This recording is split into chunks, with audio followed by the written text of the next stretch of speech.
आज हम आगे के 5 क्वेश्चंस करेंगे ह्यूमन डेवलपमेंट के। तो आज का पहला क्वेश्चन है, arrange in sequence the development of language in children. A holophrastic, B early complex sentences, C telegraphic stage, D linguistic intuitions, E complex sentences. तो इनके कोड्स दे रखे हैं उन्होंने। For option 1 ACBED, B for option 2 CDABE, next one is EBCAD and the last one is CAEBD। तो पहले आप इसका मतलब समझ लीजिए। उसमें क्वेश्चन में पूछ रहा है कि जब हम बच्चों में लैंग्वेज मतलब वो बोलना सीखते हैं तो वो उनका क्या प्रोसेस होता है। तो होलोफ्रेस्टिक का मतलब होता है कि वो एक पर्टिकुलर वर्ड बोलते हैं। देखिए, मतलब कि आप सिर्फ वन वर्ड बोलते हैं या फिर एकदम सिर्फ अपना रिक्वायरमेंट बताता है। जैसे कि छोटा बच्चा कोई भी अगर उसको सपोज़ पानी चाहिए तो वो सिर्फ पानी बोलेगा, तो ऐसे करके। तो उससे पहले भी आप एक बार देख लीजिए कि जो 0 से 2 मंथ्स का बच्चा होता है, यानी कि 2 महीने तक बच्चा सिर्फ रोता है, ठीक है, और मतलब हंसता है, रोता है, बस उसी तरीके से वो अपना जो नीड है कि अगर उसको भूख लग रही है ये सब एक्सप्लेन करता है। फिर 2 से 4 महीने में क्या होता है, वो कुछ कुछ बोलने की कोशिश करता है पर उसको समझ मतलब कि जैसे साउंड्स निकालते हैं, आ के निकाल लिया, ऊ के निकाल लिया, ऐसे करके। फिर 4 से 9 महीने का जो बच्चा होता है वो क्या करता है कि वो बैबलिंग करना शुरू करता है। मतलब कि वो गाना, मतलब जैसे पहले तो वो सिंगल अल्फ़ाबेट बोल रहा था आ करके या ऊ करके, अब वो क्या करता है कि 2 अल्फ़ाबेट को मिक्स करता है, जैसे गागा, मम्मा, ऐसे ऐसे करके। फिर 9 से 18 महीने का जो बच्चा होता है वो वन वर्ड बोलना सीखता है, डेट इज़ होलोफ्रेस्टिक, कि जूस या फिर मम्मी या पानी, ऐसे करके। फिर 18 महीने से क्या करता है बच्चा, सेंटेंस बनाने की कोशिश करने लगता है कि सिर्फ 2 वर्ड्स का, जैसे कि मार्केट चलें या फिर पानी चाहिए, ऐसे थोड़ा थोड़ा बोलने की कोशिश करता है। फिर क्या होता है 2.5 साल से बाद से 2.5 से 4 साल में वो टेलीग्राफिक स्टेज होता है, जिसमें क्या होता है कि वो सिर्फ जैसे हम टेलीग्राम लिखते हैं, अब तो नहीं लिखते हैं पर पहले जैसे बड़े लोग लिखते थे टेलीग्राम, तो वो सिर्फ कीवर्ड्स लिखते थे कि बस काम से काम रखा, बीच में वर्ब नाउन कुछ नहीं, बस सिंपल कि आई ईटेड ब्रेड, मैंने ब्रेड खाया, मतलब सिंपल। ये नहीं कि मैं आज वहाँ गई थी फिर मैंने वो करा फिर ऐसे हुआ, कुछ भी नहीं, सिर्फ टेलीग्राम। तो दैट इज़ टेलीग्राफिक स्टेज। तो ऐसे करके फिर उसके बाद बच्चा धीरे धीरे और सेंटेंस बनाता है, फिर उसमें थोड़ा और डिटेल्स डालना शुरू करता है, रीजनिंग डालना शुरू करता है, जो कि हमारे अर्ली कॉम्प्लेक्स और कॉम्प्लेक्स सेंटेंसेस में आ गए। और लास्ट वन जो हम जैसे अभी बात करते हैं, इतना सारा डिटेल्स एक ही सेंटेंस में डाल देते हैं कि आज आज मंडे है, इतने बजे ये हुआ, फिर उसके बाद ऐसा हुआ क्योंकि मैंने ये किया, तो ये सब हमारा लिंग्विस्टिक इंस्टीट्यूशन में आ जाता है। तो इसका सीक्वेंस क्या होता है, तो ये सिंपल है कि सबसे पहले बच्चा वन वर्ड बोलना शुरू करता है, होलोफ्रेस्टिक। फिर उसके बाद टेलीग्राफिक स्टेज पे आता है कि मतलब सिर्फ कीवर्ड्स बोलना शुरू करता है।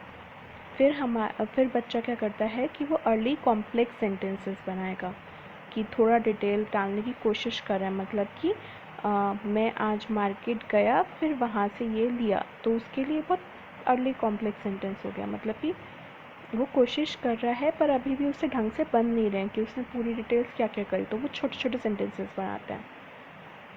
फिर आता है हमारा कॉम्प्लेक्स सेंटेंसेस, यानी कि बहुत लंबा सेंटेंस बना दिया, उसमें सारी डिटेल्स डाल दी पर वो ढंग से फ्रेम नहीं हो पाया। फिर हमारा लिंग्विस्टिक आ गया, जिसमें उसने अच्छे से बात करना सीख गया। तो इस हिसाब से सीक्वेंस इसका हो जाएगा ACBED। तो कौन सा हो गया, ऑप्शन 1। तो मैं आपको एक और चीज़ बोलती हूँ कि ह्यूमन डेवलपमेंट एक ऐसा सब्जेक्ट है जिसमें आप किसी को भी ऑब्ज़र्व करके आप उसका सारे क्वेश्चंस को क्रैक कर सकते हैं। आप किसी को भी, आपके छोटे भाई बहन हो या आपके नेबर्स के बच्चे हों, उनको ऑब्ज़र्व करिए। और नहीं तो आसपास ह्यूमन डेवलपमेंट ऐसा तो है नहीं कि सिर्फ बेबी से रिलेटेड है, अपने आसपास के अडल्ट्स को, बूढ़े लोगों को, सबको ऑब्ज़र्व करिए। तो human development is all about that. बस की टर्म्स जो है वो आप यहाँ से समझिए। तो हमारा next question, arrange in sequence the development of milestones during infancy. Infancy होता है आपका 0 से 2 महीने तक, 2 साल तक, कि उसमें बच्चे कैसे कैसे डेवलप होता है। तो 0 से 2 मतलब बर्थ से लेके 2 साल तक बच्चे का क्या माइलस्टोन रहते हैं। तो पहला social smile, B sits without support, C turns from prone to supine, D pulls to standing and E climbs chair. तो इनके कोड्स हैं डिफरेंट डिफरेंट कि इनको अरेंज करना है। तो सबसे पहले बच्चा जब भी पैदा होता है तो या तो वो रोता है या हंसता है, तो दैट इज़ सोशल स्माइल। तो वो हमारा पहला सबसे पहले बच्चे को सोशल स्माइल आता है। फिर उसके बाद हम ये देखिए, पहले आप ये समझिए प्रोन और स्पाइन होता क्या है। प्रोन जो होता है, हम जब बच्चा उल्टा लेटता है तो वो पोजीशन को प्रोन बोलते हैं, और जब बच्चा सीधा लेटा हुआ होता है दैट इज़ सपाइन। ठीक है, तो अब हम स्टार्टिंग से शुरू करते हैं कि बच्चे ने सबसे पहले सोशल स्माइल देनी शुरू करी। ठीक है, फिर उसके बाद क्या होता है, बच्चा अभी बैठ तो पा नहीं रहा है, अभी तो वो लेटा ही हुआ ना, तो उसी में मचलते रहता है, कभी उल्टा सीधा। तो ये सब हमारा टर्न्स फ्रॉम प्रोन टू सपाइन हो जाएगा।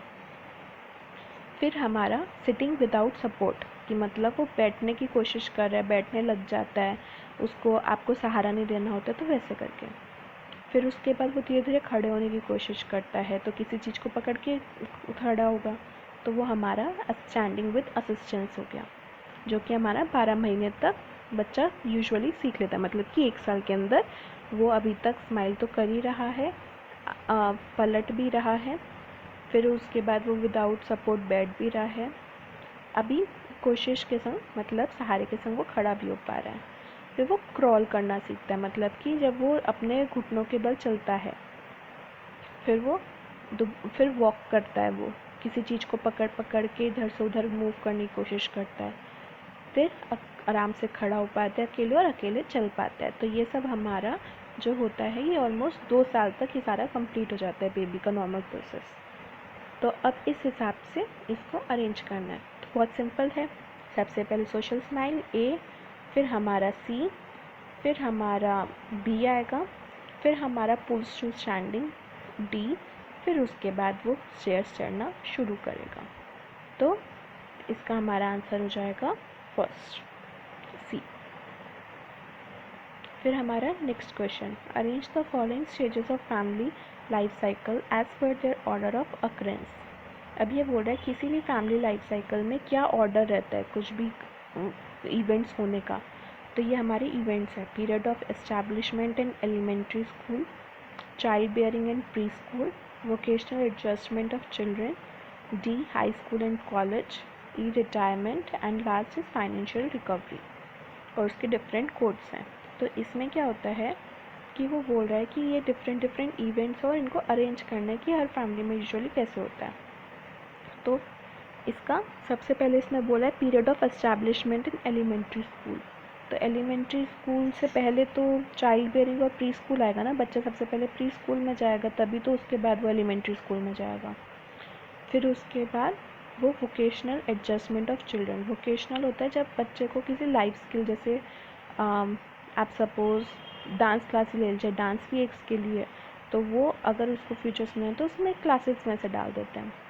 फिर हाई स्कूल एंड कॉलेज, फिर उसके बाद फाइनेंशियल रिकवरी, और फिर रिटायरमेंट। इसका प्रोसेस ये होता है, रिटायरमेंट सबसे लास्ट में होगा और फाइनेंशियल रिकवरी उससे पहले। फाइनेंशियल रिकवरी का इधर मतलब है कि जैसे एजुकेशन पूरा हो गया, सब आपके बच्चे भी सेटल हो गए, सब हो गया, तो उसके बाद कुछ होता है कि आप अपना जो फाइनेंसेस हैं, जो आपका पॉकेट है, वापस आप बैंक्स को रिस्टोर करते हैं, जिससे कि आप रिटायरमेंट में उनको यूज़ कर पाएँ। तो दैट इज़ फाइनेंशियल रिकवरी।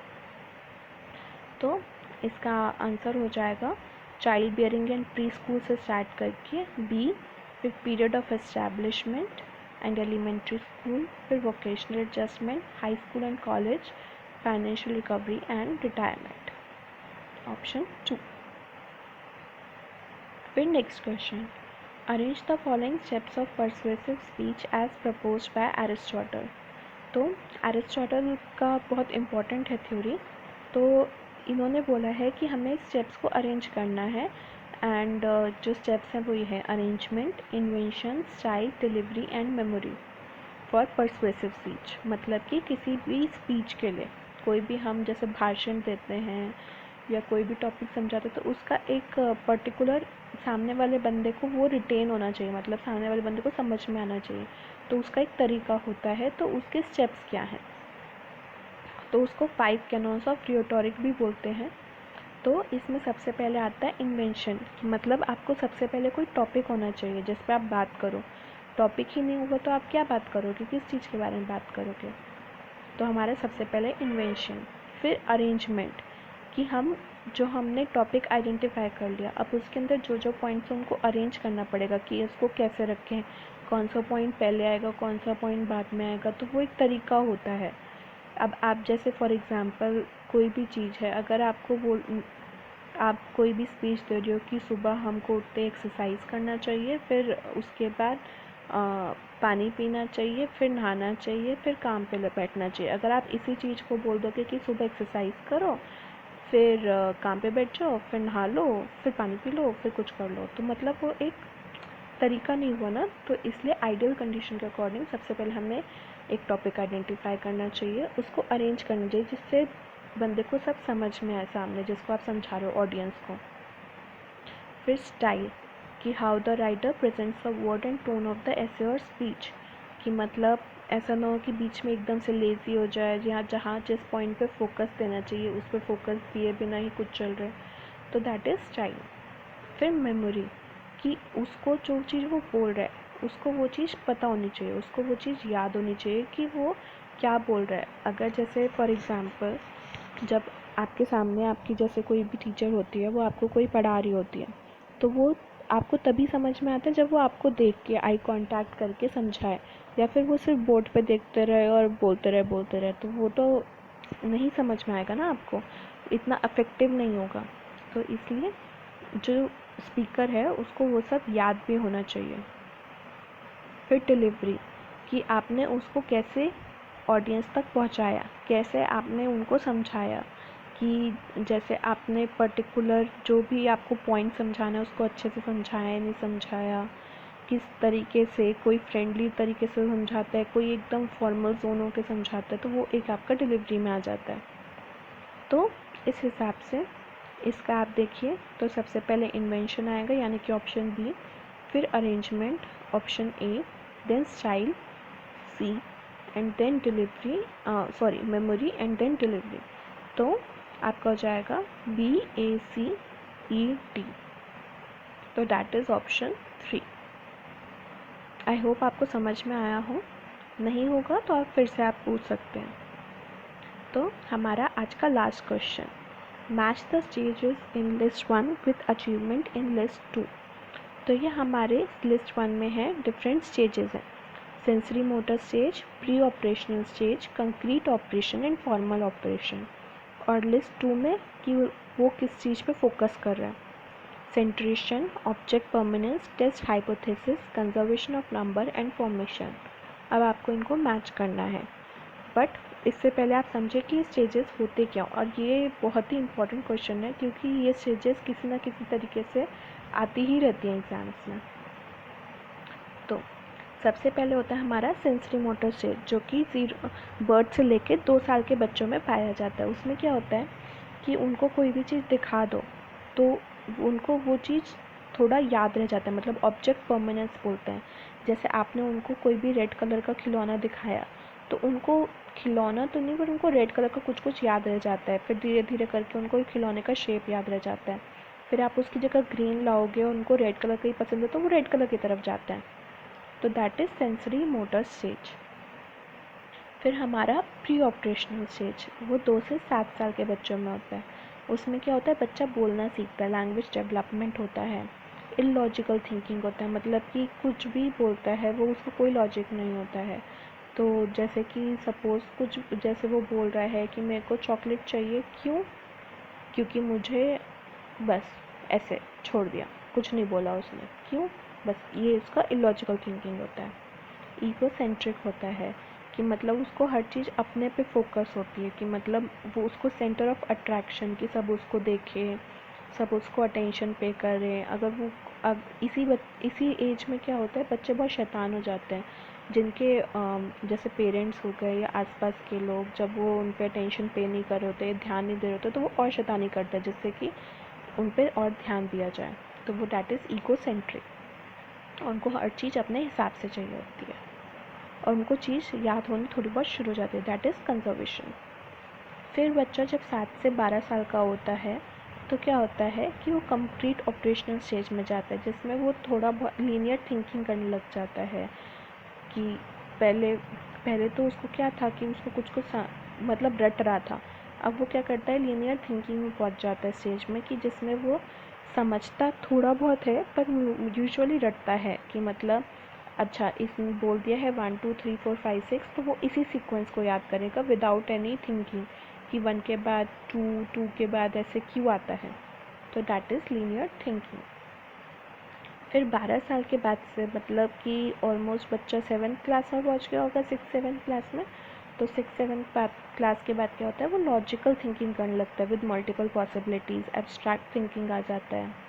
तो इस टाइम पे बच्चा समझने की कोशिश करने लग जाता है, वो पूछता है, मतलब कि वो रीजनिंग ढूंढता है हर चीज़ में कि ये हुआ तो क्यों हुआ, कैसे हुआ। आप उसको कुछ भी समझाओगे, सपोज़ ग्रीन हाउस इफेक्ट समझाए तो वो पूरा समझेगा अच्छे से, ग्लोबल वार्मिंग कॉन्सेप्ट को समझेगा। ये नहीं कि सीधा ग्लोबल वार्मिंग का ये है तो ये रट लिया। तो that is formal operational stage. तो ये आपको स्टेजेस बहुत अच्छे से याद रखनी है।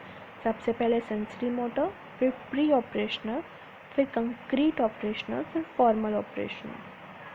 ठीक है, SPCF। तो इस हिसाब से अब देखते हैं।